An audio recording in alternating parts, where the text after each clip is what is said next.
सुधा समाधान।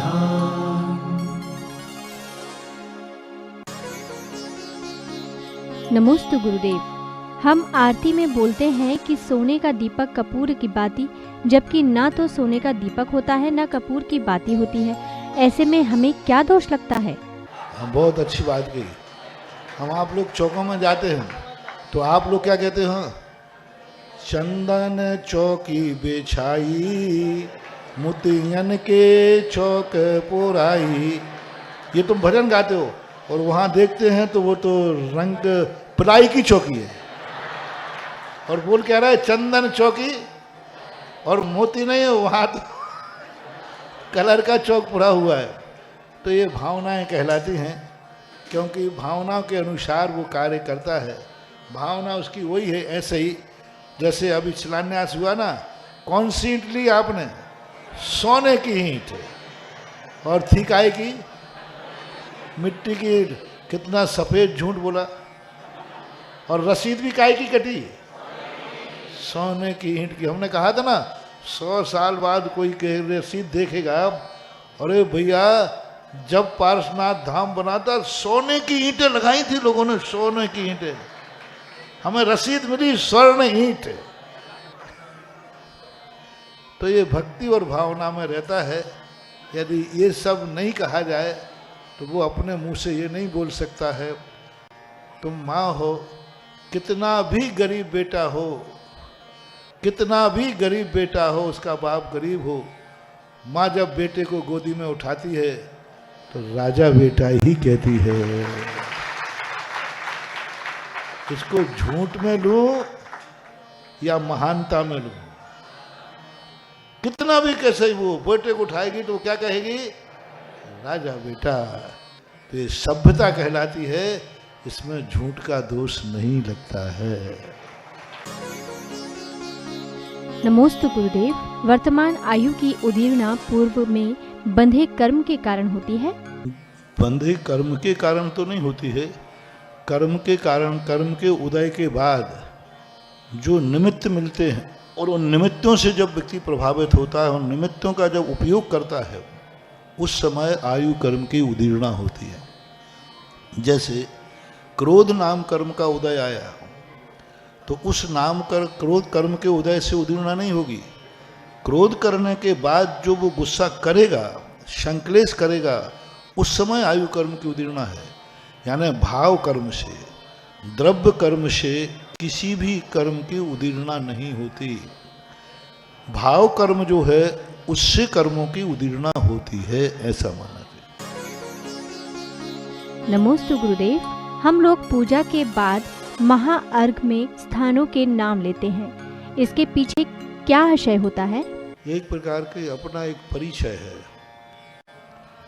एक भावना के रंग में इस देश में रह करके यहाँ भगवान का अभिषेक कर रहा। हालांकि यह परंपरा हमें अतीत में कहीं शास्त्रों में देखने में नहीं है, प्राचीन शास्त्रों में कहीं भी देखने में नहीं आई, श्रावकाचारों में भी कहीं देखने में नहीं आई। वर्तमान में पूजन की किताबों में यह परंपरा देखने में आई। तो उसका एक ही बात है कि भाई एक प्रकार का हम अपने स्थान की भावनात्मक क्रियाएं करने में यही मानना चाहिए। नमोस्तु गुरुदेव। स्वाध्याय में मन किस पुण्य के उदय से लगता है और इसका भविष्य में क्या फल मिलता है? और ज्ञानावर्णी कर्म के क्षेवसम के लिए हमें रुचि चाहिए, और रुचि बढ़ाने के लिए हमें हानि लाभ पर विचार करना पड़ेगा। स्वाध्याय करने से कितने लाभ हैं, नहीं करने से कितनी हानि है, इस पर विचार करने से रुचि बढ़ती है, और रुचि से फिर क्षयोपशम बढ़ता है, और क्षयोपशम से मन लगता है। नमोस्तु गुरुदेव। मेरा आजीवन दही बड़े का त्याग है, तो मेरा बंध निकृष्ट योनि में नहीं होगा? लेकिन उसके साथ ये नियम होना चाहिए, प्राण जाए पर प्रण जाए, तब बात बनेगी। ऐसे ही नहीं कि अभी तो नहीं खाना, पर किसी दिन मौका पड़े तो कोई डॉक्टर वैद्य बता देवे तो वो नहीं है। देखो, एक कौए का मांस का त्याग किया था, पर डॉक्टर कह रहा है कि यदि ये तू खा लेगा तो बच जाएगा, नहीं खाएगा तो मर जाएगा। तो खादिर भील कहता है कि मरना स्वीकार है लेकिन नियम तो, और वो मर गया। गारंटी दे रहा है वैद्य, पक्की गारंटी, तू बचेगा, एक कौए का मांस को ग्रहण कर ले, बच जाएगा। उसने मर गया वो। तो जिस नियम पर मौत लगी हो, जिस नियम पर जिंदगी दांव पे लगी हो, वो नियम होना चाहिए। तो छोटा सा भी नियम है तो भी वह तुम्हें स्वर्ग आदि गति में ले जाएगा। नमोस्तु गुरुदेव। अगर कोई व्यक्ति जीवन भर अनेक प्रकार के पाप करता है और निमित्त अच्छी मिलने पर अंत समय पर समाधि ले लेता है, तो क्या उसकी गति सुधर सकती है? कोई व्यक्ति यदि साल भर पढ़ने नहीं गया, पेपर के दिन अच्छा पेपर दे लिया, सुधर सकते हैं। हमारे यहाँ एक बार बहुत पहले भीलवाड़ा के अंदर एक माजी थी, करीबन उनकी 85 से ऊपर की उम्र थी। वो जिंदगी में पिक्चर कभी नहीं छोड़ पाई, 50 की उम्र में भी। उस समय टीवी ज़्यादा चलते नहीं थे, पिक्चर देखती थी, पिक्चर कोई भी पिक्चर नहीं छोड़ी, बड़ी शौकीन थी। अंत में उसके मन में ऐसा भाव आया कि अब मेरी मृत्यु का समय है, मुझे समाधि लेना। मेरे पास आई, महाराज जी मुझे समाधि लेना, और मुझे लोगों ने बता दिया था, उनके घर के सदस्यों ने। मैंने कि भाई मैं समाधि तो दे दूंगा, लेकिन किसी दिन तूने पिक्चर देखने की जिद कर दी तो? बोले महाराज जी नहीं देखूंगी। मैंने कि जिंदगी में? बोले नहीं देखूंगी। बोले आज मैं देख के ही आई हूं।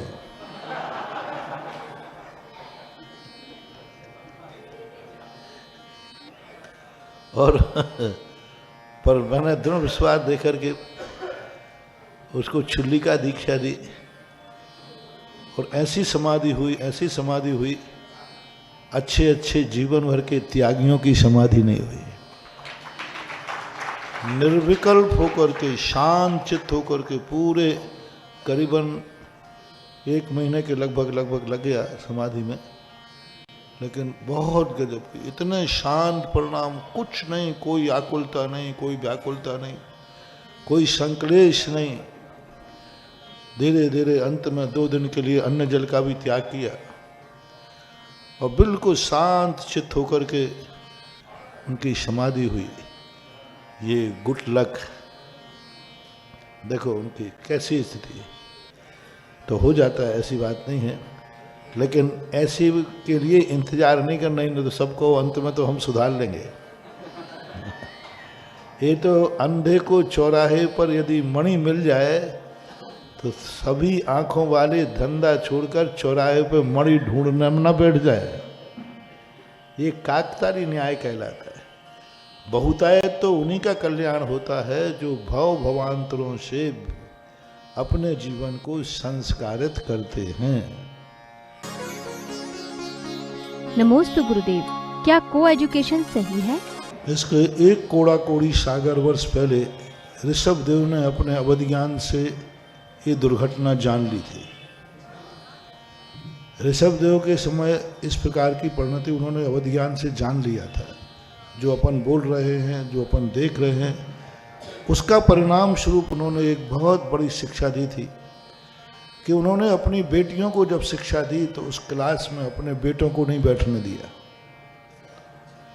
यानी ब्राह्मी सुंदरी भरत बाहुबली भाई भाई थे, तो उन्होंने दोनों को एक साथ पढ़ाई नहीं की। ब्राह्मी सुंदरी की क्लास लगती थी तब भाई नहीं बैठते थे, और भाई लगते थे तब ब्राह्मी सुंदरी नहीं बैठती थी। वहाँ ये संदेशा दिया है कि स्त्री और पुरुष में चाहे वो भाई बहन क्यों ना हो, लेकिन उनकी पढ़ाई का जो लिहाजा है, जो उनकी उम्र का लिहाजा है, उस उम्र में 2 नकारात्मक शक्तियां एक साथ बैठेंगी, कुछ ना कुछ रिएक्शन होगा, कुछ ना कुछ रिएक्शन होगा। और उन्होंने ब्राह्मी और सुंदरी भरत बाहुबली को अलग अलग, भाई सगे भाइयों को अलग अलग बैठा दिया।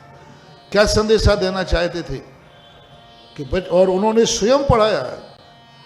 मुनियों को पढ़ाने वाले प्रोफेसर थे तीर्थंकर, और कहाँ अनार का 1 2 3 की गिनती सिखा रहे, प्राइमरी के टीचर बन गए। इतने नीचे कैसे उतर आए? कन्याओं की खातिर उन्होंने स्वयं पढ़ाया कि कन्या जो है माँ बाप की निगरानी से अलग नहीं होना चाहिए, माँ बाप की निगरानी में रहना चाहिए, चाहे भली स्वयं को पढ़ाना पड़े। पहले गुरुकुल होते थे, विद्यार्थियों के होते थे, क्या कन्याएं पढ़ती नहीं थी? क्या सारी स्त्री जाति, किसी भी शास्त्र में हमें राजकुमारियों को पढ़ने का कोई उल्लेख नहीं मिला। बच्चों का तो मिला, रामचंद्र जी का, कुलभूषण, देशभूषण का, आदि का। तो क्या उस समय की बच्चियां सब मूर्ख रहती थी? रानियां क्या ज्ञानी नहीं थी? नहीं, सब पढ़ती थी, लेकिन गुरुकुल में नहीं पढ़ती थी, अपने माँ बाप की निगरानी में घर में पढ़ती थी। बहुत बड़ा ज्ञान कैकेयी का ज्ञान के संबंध में आता है, बहुत ज्ञान प्राप्त किया, अपनी निगरानी में पढ़ाते थे। और सबसे बड़ी ये नीति अंग्रेजों की थी। अंग्रेजों ने कहा कि भारत की सबसे बड़ी शक्ति है मातृशक्ति, नारी शक्ति। इसको नष्ट करने का एक ही तरीका है को एजुकेशन। को एजुकेशन खत्म करो, चालू कर दो, सब भारत खत्म हो जाएगा। 2 जवान बच्चे एक साथ 5 घंटे 8 घंटे एक टेबल पर बैठकर बैठेंगे, कोई दुनिया की ताकत नहीं है, कितना भी बड़ा क्यों ना हो, कितना भी संस्कारवान क्यों ना हो, कितना भी वीतरागी क्यों ना हो, तो भी एक ना एक दिन उसका परिणाम शिलिप होगा ही होगा। बच्चे पढ़ने जाते हैं, कोई लव करने नहीं जाते हैं। रोते हैं बच्चे, महाराज जी हमें पता ही नहीं चला कब हो गया, प्री प्लानिंग नहीं थी, पता ही नहीं चला कब बात हो गई। शास्त्रों में यहां तक कहा गया है, मुनि महाराज जो वीतरागी होते हैं, कि उनकी स्वयं की सगी माँ भी यदि एकांत में आती है तो उसके लिए भी निषेध किया जाता है, माँ जन्मदात्री। तो आज बच्चे 2-2 5-5 साल तक एक होटल में 5-5 घंटे क्लास में एक टेबल पर बैठेंगे। जवानी का लिहाजा है, जवानी में 2 नकारात्मक शक्तियां बैठेंगी, नियम से हार्मोन्स में अंतर आएगा, परिवर्तन आएगा, और धीरे धीरे वो कब रिएक्शन हो जाएगा कोई भरोसा नहीं। इसलिए सबसे पहले समाज को को एजुकेशन खत्म करना चाहिए। 90% ये रिएक्शन खत्म हो जाएगा, को एजुकेशन खत्म हो जाएगा। बच्चियां बच्चों के कॉलेज में पढ़ें, बच्चे बच्चों के कॉलेज में पढ़ें, एक तरीका। बल्कि आप लोग माता पिता लोग खुद पसंद नहीं करते हैं बच्चे को बच्चियां। एक स्कूल में, एक कॉलेज में बच्चे बच्चियों का अलग स्कूल था, और एक कॉन्वेंट अगर को एजुकेशन का खुल गया, सारे बच्चे बच्चियों ने नाम कटा करके को एजुकेशन में भेज दिए, और अलग अलग था, वो दोनों लोग लगे। तो आप लोगों का भी शौक बनता है को एजुकेशन में पढ़ाने का, और बच्चों का भी शौक बनता है। तो एक को एजुकेशन खत्म होना चाहिए। दूसरी बात है कि हम उन बच्चों को उन स्थानों पर भेजते हैं जो तुम्हारे आचार विचार से विपरीत है। कॉन्वेंट है जहां मांसाहार होता है। सबसे ज्यादा कॉन्वेंटों में, स्कूलों में पढ़ते हैं जैनियों के बच्चे। एक बार हमें बिहार करता, 1200 बच्चों में से बच्चे थे, उनमें 800 बच्चे जैनी थे, और वो स्कूल मांसाहारी था। तो हम ऐसे स्थानों पर उनको बच्चों को भेज देते हैं जहां हमारा कोई नहीं। यदि ये नियम बन जाए कि बच्चे हम घर में नहीं पढ़ा सकते हैं, ठीक है, कोई बात नहीं, हम निगरानी में नहीं पढ़ा सकते हैं, कोई बात नहीं, लेकिन समाज को अपने स्कूल खोलना चाहिए जिसमें अपने बच्चों को ही पढ़ाना चाहिए, वही पढ़ाई हो, वही स्टैंडर्ड मेंटेन हो। ऐसे नहीं कि तुम टाट फट्टी वाले विद्यालय खोल दो। जैनियों के जितने स्कूल चल रहे उसमें जैनी बच्चे नहीं पढ़ते, बल्कि कमेटी के बच्चे भी नहीं पढ़ते। कमेटी से पूछा मैंने कि भाई कमेटी वालों आपके बच्चे क्यों नहीं पढ़ते? बोले हमें अपने बच्चों की जिंदगी खराब करना है क्या? तो आप स्टैंडर्ड मेंटेन करें। इसलिए मैंने अभी राजस्थान में एक नियम बनाया, हर तीर्थ क्षेत्र साथ एक स्कूल होना चाहिए। जिस क्षेत्र के साथ स्कूल नहीं, उस क्षेत्र को आशीर्वाद नहीं। प्रत्येक तीर्थ क्षेत्र पर एक स्कूल अनिवार्य है, बिना उसके कोई नहीं। सब जितने भी क्षेत्र सब में स्कूल, बिजोलिया, चांदखेड़ी, सांगानेर, सब जगह जहाँ थे स्कूल, सब जगह स्कूलों को आशीर्वाद दिया। जहाँ नहीं दिया उनको आदेश दे दिए और स्कूल खोले, अच्छे खोले। ये 1500 रुपया 2000 रुपया देने के टीचर न रखें। टीचर रखें अच्छा, जिसके 25-50 हजार रुपया उसका वेतन हो। प्रिंसिपल हो 1,00,000-1.5 लाख रुपया जिसका प्रिंसिपल का वेतन हो। देखे कैसे नहीं चलते स्कूल। और सबसे बड़ी चीज है बाहर के पर टीचर आना चाहिए और निगरानी होना चाहिए आपकी। तो समाज का सबसे बड़ा तरीका है समाज स्वयं के विद्यालय खोले, बच्चे बच्चियों के अलग अलग खोले और उसका स्टैंडर्ड इतना मेंटेन हो कि इनका कॉन्वेंट में जाने का मन ही, बिल्डिंग अच्छी हो, स्थान अच्छा हो, टीचर अच्छे हों, तो हम इसको बचा सकते हैं। इसके अलावा कोई दूसरा उपाय नहीं है। नमोस्तु गुरुदेव, रात्रि को मंदिर जी में घंटा क्यों नहीं बजाना चाहिए? इसके 2 कारण हैं। वाद्य यंत्र मंगल में नहीं आते, घंटा अष्ट मंगल में आता है। तो मांगलिक सामग्री रात में उपयोग नहीं की जाती है। वाद्य यंत्र जो है मंगल नहीं है। आपने 8 मंगल देखे ना, अष्ट प्रातिहार्य और अष्ट, उसमें एक घंटा आता है। तो घंटा चूंकि मांगलिक है तो रात्रि में प्रयोग नहीं करते हैं। दूसरा कारण है घंटे की आवाज़ गोली के समान होती है, जिसमें रात में जो पक्षी होते हैं जितने बार टर्न करोगे उतने बार वो कांपते हैं, और वही बाजे बजते हैं तब वो नहीं कांपते, क्योंकि बाजों की धुन एक बाजे के समान होती है। इन 2 कारणों से रात्रि में घंटा नहीं बजाना चाहिए। नमोस्तु गुरुदेव, सराग सम्यक दर्शन और वीतराग सम्यक दर्शन में क्या अंतर है? सराग भी सम्यक दर्शन में व्यक्ति करुणा और अनुकंपा से भरा हुआ रहता है।